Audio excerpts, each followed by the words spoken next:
بھائی. ہم بچے, ہمارے آج کل کے بچوں نے ایک مسئلہ بڑا پکا یاد کر لیا. کہتے ہیں مولانا پیر صاحب پسند کی شادی کرنا جائز نہیں. میں کہتا ہوں صاحب اور بھی بڑی چیزیں جائز ہیں, صرف ایک ہی شے جائز رہ گئی ہے. رسول پاک صلی اللہ علیہ وسلم سوائے اللہ کے کسی کے پابند نہیں, کسی کے پابند نہیں. پر جناب سیدہ خدیجہ الکبریٰ رضی اللہ تعالیٰ عنہ نے پیغام نکاح دیا, یا رسول اللہ میں شادی کرنا چاہتی ہوں. حضور کسی کے پابند نہیں, پر میرے محبوب نے فرمایا میرا چچا میرے والد کی جگہ ہے, میں اپنے چاچا سے پوچھ کے تمہیں جواب دوں گا. یہ ہے پسند کی شادی جو میرے نبی نے بیان فرمائی ہے. تو سارا کچھ کراس کر کر کے گزر جاتا ہے. یہاں تو حال یہ ہے کہ پالنے والا کوئی اور سائے میں بیٹھنے والا.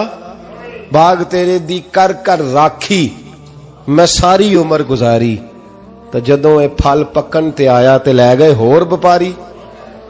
اور بیٹا گزرتا ہے اماں کے دروازے کے آگے سے, اماں کے دروازے کے آگے بیٹا امرود لے کے آیا ہے 6 کلو. توجہ ہے میری بات پر؟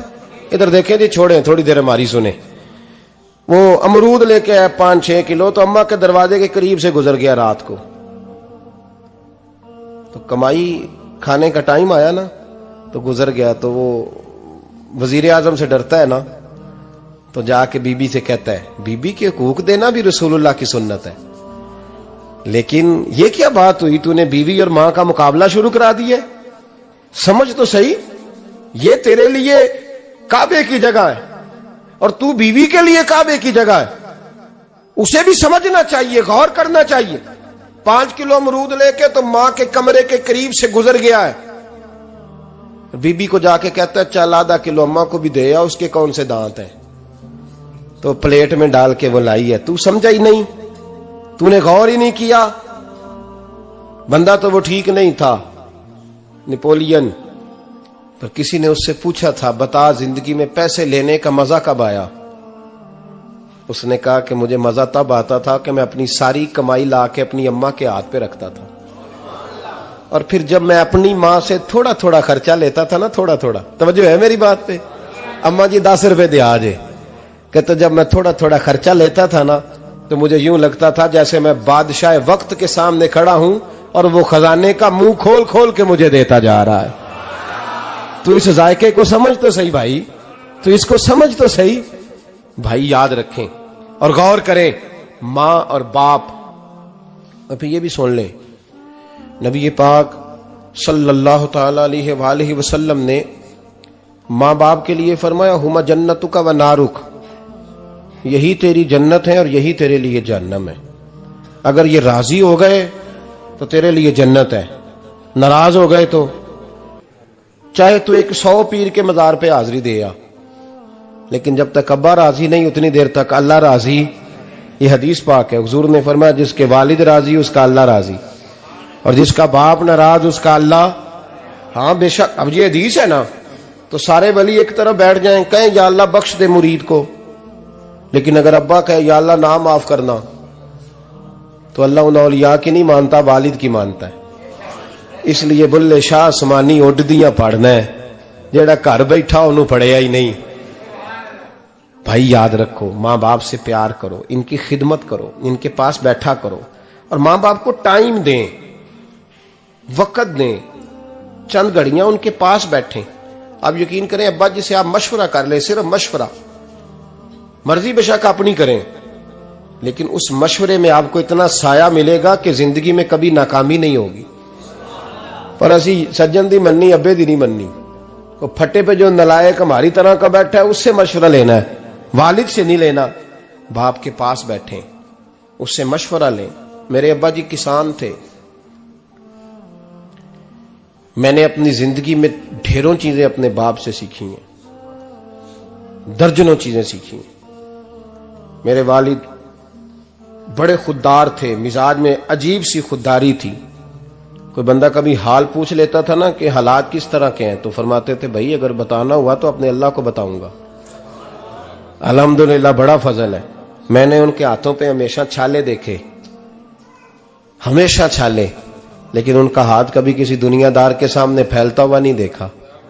لوگ مجھے کہتے ہیں آپ کس پیر صاحب کے صاحبزادے ہیں، تو میں کہتا ہوں میں اس پیر کا صاحبزادہ ہوں جس نے محنت کر کے حلال کی کمائی کھائی ساری زندگی.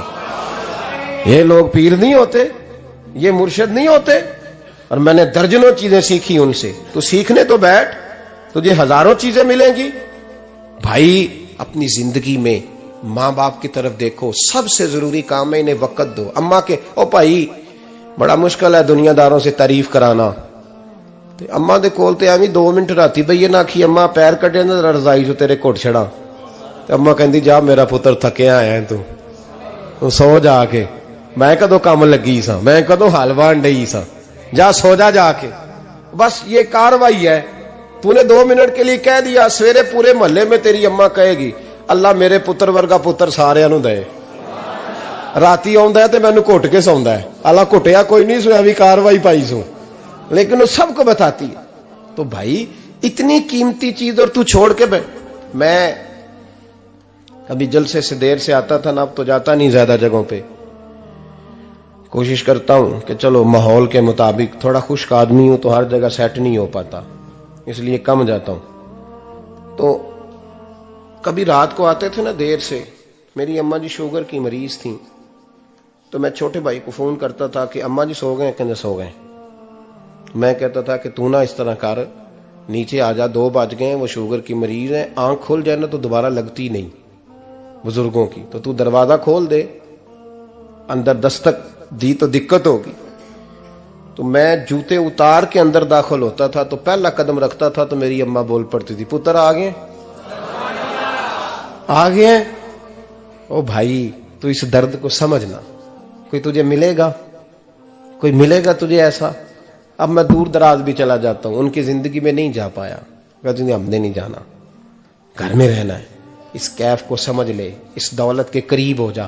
حضرت ابو ہریرہ رضی اللہ تعالیٰ عنہ فرماتے ہیں میری اماں بوڑھی تھیں، میں ان کی خدمت کرتا تھا. باپ کی خدمت اور ماں کی خدمت سب کے حصے میں نہیں آتی، یہ رب جسے محبوب رکھتا ہے اسے یہ موقع عطا کرتا ہے. خوش نصیب ہے جسے بوڑھا باپ ملے اور وہ نوکری کرے، خوش قسمت ہے جس کو بیمار ماں ملے اور وہ نوکری کرے. حضرت ابو ہریرہ فرماتے ہیں میری اماں بوڑھی تھیں تو ان کا معدہ کمزور ہو گیا تھا، تو میں اٹھا کے پخانہ پیشاب کرتا تھا تو کئی دفعہ میرے اوپر کر دیتی تھی. یہ حضرت ابن جوزی علیہ رحمہ نے اس کو لکھا ہے. فرماتے ہیں میرے دل میں خیال آتا تھا کہ میں بڑا خدمت گزار ہوں اپنی ماں کا. ایک دن میں حضرت عمر کے پاس بیٹھا تھا ان کے دور خلافت میں، تو ایک شخص آ گیا. اس شخص نے آ کر کے کہا کہ حضرت عمر سے حضور ایک مسئلہ پوچھنا ہے. فرمایا پوچھو. وہ کہنے لگا حضور میری اماں بوڑھی ہو گئی ہے، بیمار رہتی ہے، مریضہ ہے، مجھے آواز دیتی ہے بیٹے پیشاب آیا ہے، آواز دیتی ہے تو میں اماں کو اٹھاتا ہوں. ابھی میں بیت الخلاء تک، واش روم تک جاتا نہیں کہ میری اماں میرے اوپر پیشاب کر دیتی.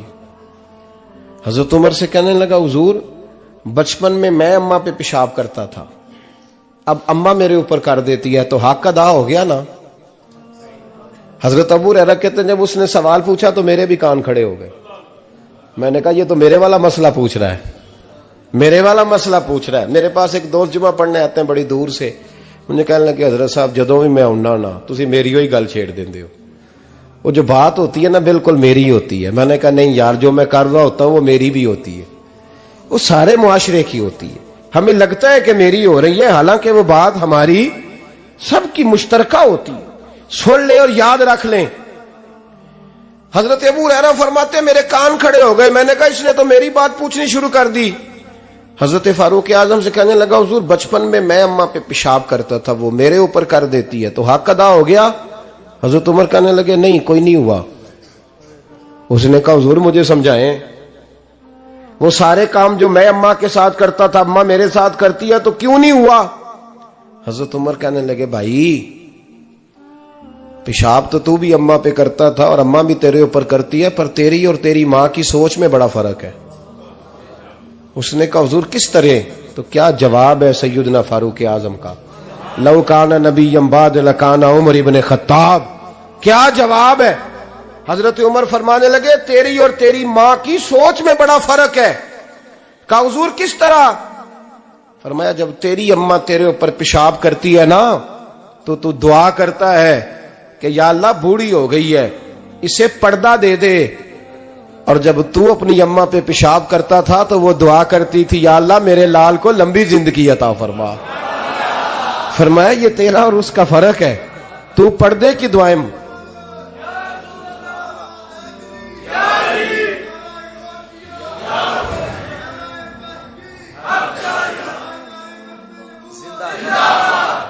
سنے عزیزو، کہا جب تیری اور تیری ماں کی سوچ میں، اور نبی پاک صلی اللہ علیہ وسلم نے فرمایا ہے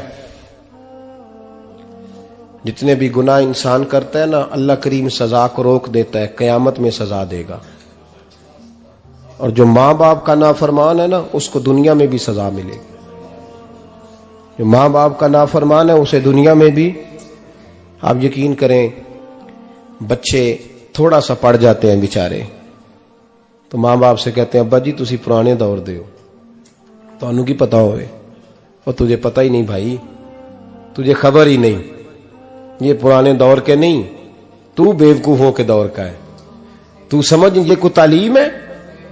اکبر الہآبادی نے کہا تھا ہم ایسی لاکھوں کتابیں قابل ضبطی سمجھتے ہیں، ضبط کرنے کو دل کرتا ہے، ہم ایسی لاکھوں کتابیں قابل ضبطی سمجھتے ہیں جن کو پڑھ کے بیٹے باپ کو خبتی سمجھتے ہیں۔ بات کرنے والی ماں اور باپ اتنا بڑا درجہ ہے، اور بھائی